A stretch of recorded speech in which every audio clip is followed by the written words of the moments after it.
From prehistoric time to today, man's progress has been marked by his ability to fashion tools and use them to his advantage. From early humans making tools from stone, man evolved and was soon trading with other men. Money evolved, and tools such as the abacus to handle complex money transactions were developed. By the end of the 19th century, machines such as the cash register began to appear. 100 years later, we have even better computer-driven machines which track stock, change prices, and automatically reorder.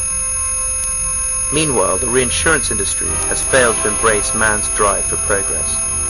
The reinsurance industry today would be as familiar to practitioners from the 1800s as it is to modern underwriters. An underwriter or broker from 1800 would settle nicely into today's business. That is, until now.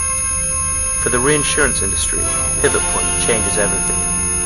Soon it will be understood that the period before pivot point was as dark as the caveman period was before the abacus. Come and see for yourself if you don't believe. After a demonstration, you will understand what is possible. Now to other news, yesterday we talked about the disruption of Russian gas supplies to Romania and spoke about a imaginative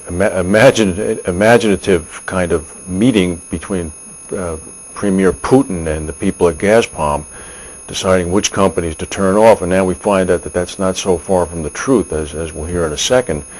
Apparently this morning, supplies of Russian natural gas to Macedonia have now been stopped. The economy minister of the country says, according to information I can verify, that delivery of the gas has stopped. The country is verifying reports that the gas was stopped during the night. They think also that the gas has also been shut down to Bulgaria, Greece, and Turkey. As you know, and we'll see here from this next shot that comes up, a vast majority of Russian gas to Europe comes through the Ukraine. The Russians and the Ukrainians have been involved in a dispute beginning in the first of the year over gas shipment rights and prices, and the Russians have cut off gas through the Ukraine.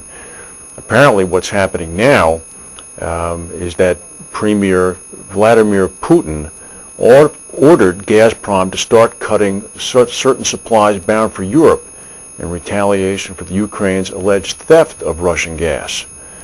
Ukraine denies siphoning off any Russian gas. They accuse the Russians of engineering the whole crisis. In Romania, Bulgaria, Greece, Macedonia, and Turkey, and now Austria can be added to the list, as countries that are complaining that Russian gas shipments have either ceased or dropped off precipitously.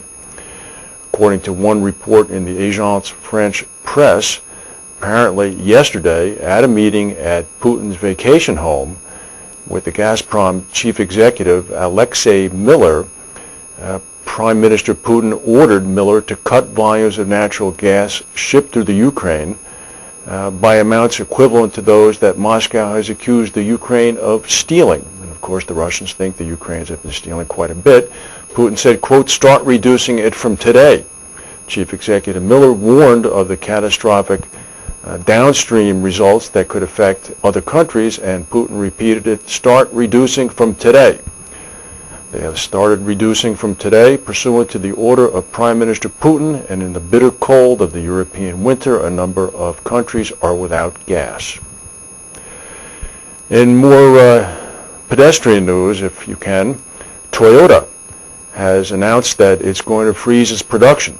The world's largest car manufacturer will stop production at all of its Japanese plants for